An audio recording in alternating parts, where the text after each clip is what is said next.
All right, this is part 3 of, well, actually, I guess it's part 2 of the sheet metal, part 3 of the overall project um, for the FJ40 stretch that I'm working on. And so yesterday I leveled the kind of tub sections that I had on the outside that I had extended, and that kind of gave me my framework to work off of.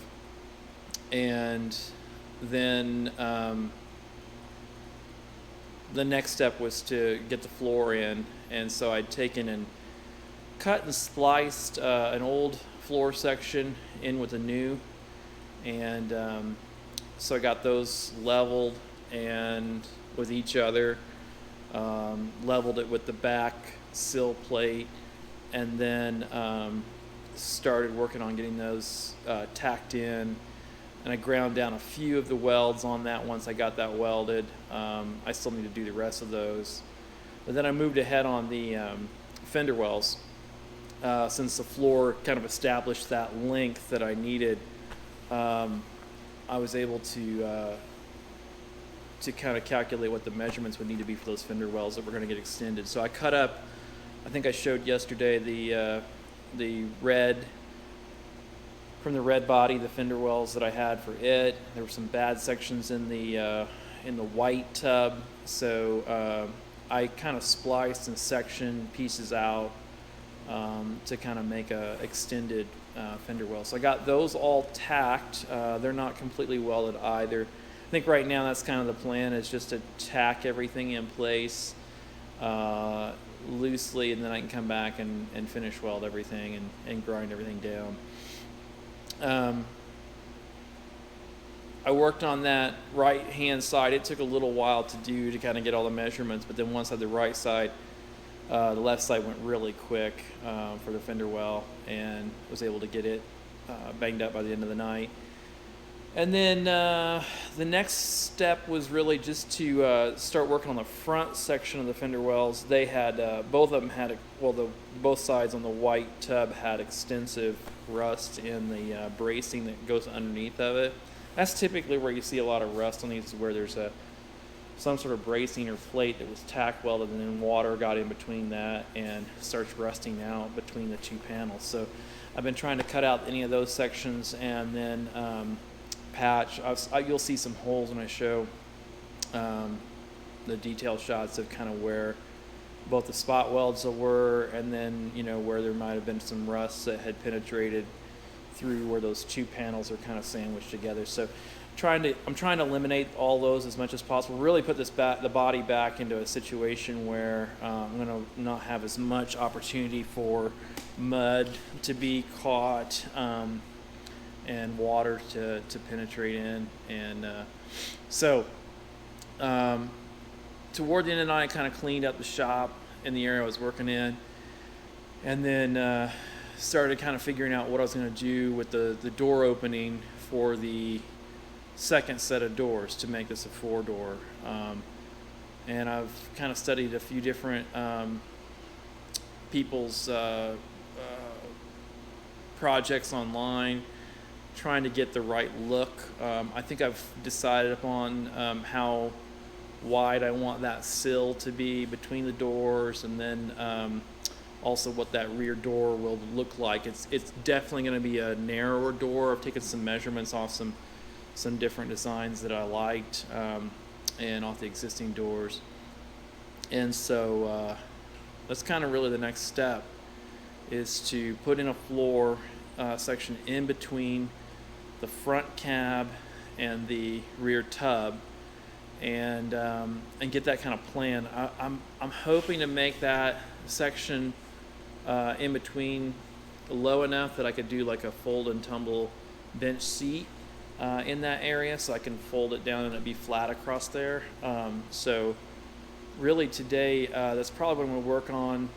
I'll probably tack in these front fender well sections that I need to, just to kind of give my strength and integrity back to the tub, and then start figuring out where I'm going to cut the tub to allow for the rear door sills where they would latch for the second set of doors. So that's kind of what's on tap for today. I'm going to keep trying to do these updates just as I'm working.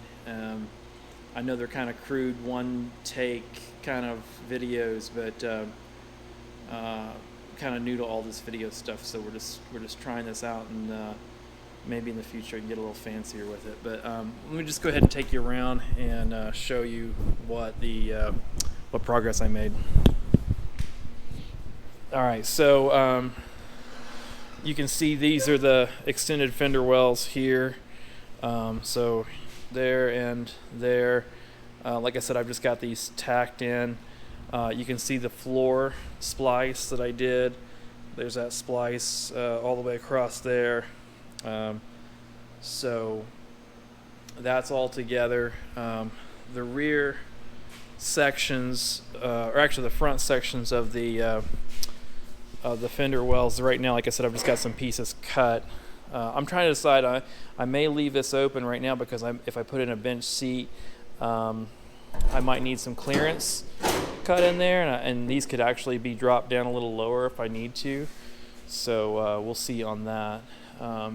And then, yeah, the next thing is really just this middle portion. I've got to figure out. I took some scrap that I had, because I'd really like this to have like some sort of reinforcement rib, since it will basically be a footwell for the passengers in the back. So I need to figure out what I want that to look like, and kind of, it's probably going to come off of here straight, completely off of this floor, and then angle up.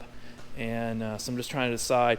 I am going to wind up cutting a lot of material out of here, because my door is going to come back and kind of follow this angle of the wheel well, and then I'll probably take a vertical slice here, and then these sections that you see right here, let's see, I think that's the right one, yeah.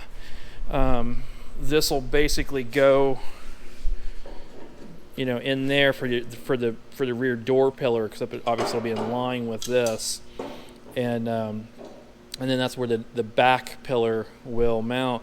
That way, when I do my hard top, the hard top actually mounts down into these holes with a post. That's how it actually attaches, and then sits on this ledge of the tub. So that's really the next step, is to kind of figure out measurements on that.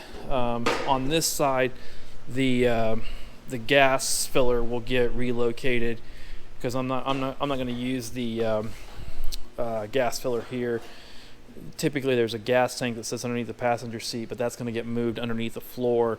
So this is going to get relocated, probably mount that back on this side, right in here, again, once I redo all of this with fresh metal. So yeah, that's kind of an update. Nothing happened in the cab right now. I'm just holding off on that until I get these two sections kind of married together, and so it's just the details of figuring out how I want to do that, what I want that to look like, what I want these transitions to be. That's a big part of this, is like, what does this transition look like from fender well to here? Because if I'm cutting back in here, this is going to suddenly be in the door opening, so this is probably going to get angled off of here, and instead of this square box section. So and plus this is pretty crusty in here, so I can cut all that out, put fresh metal in, and wind up with a much stronger tub and body. So yeah, so that's kind of the plan. So we'll see today how much I can get done. These days of us having off for extra spring break here, I've been working on classes at the same time. I usually go up at night and work on classes and what I'm doing for my university classes, and so kind of been planning my courses, and then plan forward with that, and in between I come down here and I can work on this project, and I don't know. I just think having something productive to kind of put your energy into during times like this, I think it's a really good thing, and I think it's a good thing no matter what, right, to work on these projects. But I think especially right now, it kind of helps you not go stir crazy with staying at home or feeling like you're cooped up. So yeah, I'm just gonna keep rolling with this. We'll see. Right now, it feels like I'm moving at a pretty good pace, but I'll just keep pouring energy into it, and I'd really like to get this body put together so that it's easy enough to come back and strip and sandblast and get everything torn down to raw metal, so I can epoxy seal it and things like that. So, but I want to get all that metal work done as much as possible. That's why I blasted a few things yesterday in the sandblaster, but so a few of the panels as I was patching in just to make it easy to weld together and make sure they were clean. Just hopefully I can eventually strip the entire body once I've got it pretty well pieced together. I can do some minor filling and kind of fit and finish type work on the raw steel. So that's where I'm at. Again, I hope you're enjoying these updates. It's just something that I can kind of take you along for the ride, so you can see how I'm doing this. It's been a project I've been wanting to do for a while. So and I'll always am out searching to see who's done it before, who's tried something like this before. And it always seems like it's there's limited knowledge, or if there's a few photos, but not much. So hopefully the video helps and kind of taking you along for the ride in terms of how I'm pursuing this. By all means, I don't think this is the only way to do something, but it's just the way that I can move forward with what I've got. So yeah, hope you enjoy it. Check out the next video.